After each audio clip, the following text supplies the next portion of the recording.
पिथौरागढ़ में मुनस्यारी महोत्सव का शुभारंभ हुआ। सीएम धामी कार्यक्रम में शामिल हुए और क्या कुछ कहा आपको सुनाते हैं। और इसके पीछे सामाजिक सुविधा नहीं थी, न आधुनिक यंत्र थे, न ही संचार का कोई साधन था। विषम परिस्थितियों से मुकाबला करने के लिए इसके पास सिर्फ केवल और केवल दृढ़ इच्छा शक्ति थी, संकल्प शक्ति थी, कल्पना शक्ति थी। मिलम महिला स्कूल की स्थापना हो, पूरे जोहार क्षेत्र में, उत्तराखंड में शिक्षा का अगर किसी को अग्रणी ध्वजवाहक माना जा सकता है तो ध्वजवाहक के रूप में हम अपने इस पूरे जोहार क्षेत्र को मान सकते हैं, इस मुनस्यारी क्षेत्र को मान सकते हैं। भाइयों बहनों, भारत में पर्व, उत्सव और मेलों की सदियों पुरानी परंपरा है। इसके जरिए जहां एक और हमारी सांस्कृतिक परंपराएं समृद्ध होती हैं, वहीं इनके स्थानीय अर्थव्यवस्था को भी मजबूती मिलती है। मैं बधाई देना चाहता हूं मुनस्यारी महोत्सव आयोजन समिति को कि उन्होंने लगातार इस प्रकार का आयोजन करके यहाँ के स्थानीय उत्पाद उत्पन्न करने वाले, उनका विस्तार करने वाले, उन सभी को यहाँ पर अवसर प्रदान किया है। भाइयों बहनों, पिछले दिनों माननीय प्रधानमंत्री मोदी जी का माड़ा गांव में आगमन हुआ था और माड़ा गांव में उन्होंने, जैसा हमारा सीमांत क्षेत्र मुनस्यारी है, धारचूला है, जोलजीबी है, यहां से लेकर ग्वालीसेरा से लेकर पिपली तक का क्षेत्र है, मैं सारे ही क्षेत्रों को भली भांति जानता हूं।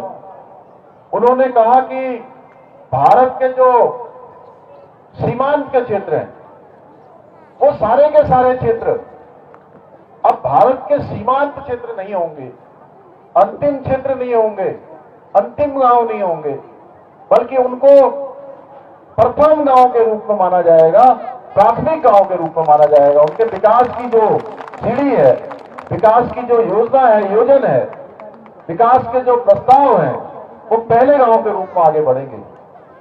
मैं प्रधानमंत्री जी का धन्यवाद इस बात के लिए भी करना चाहता हूं कि प्रधानमंत्री जी लगातार एक बात को लगातार कहते आए, उनका मंत्र है वोकल फॉर लोकल। और मैं देख रहा था अभी जब मैं इस कार्यक्रम में आ रहा था, इस कार्यक्रम में आने से पहले जब मैं अनेकों अनेक स्टॉलों पर गया, मैंने देखा वहां पर कि इतने सुंदर सुंदर बने हुए शॉल और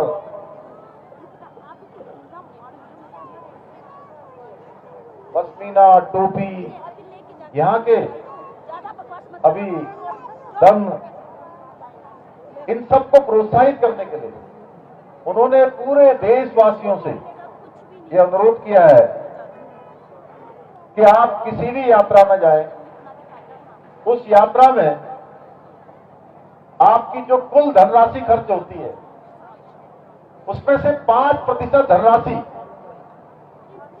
जो स्थानीय हमारी माताएं, बहनें, हमारे भाई, नौजवान बनाते हैं, 5% की धनराशि उनके स्थानीय उत्पाद खरीदने में खर्च करें। उन्होंने पूरे देश की जनता से अपील की है। इसके पीछे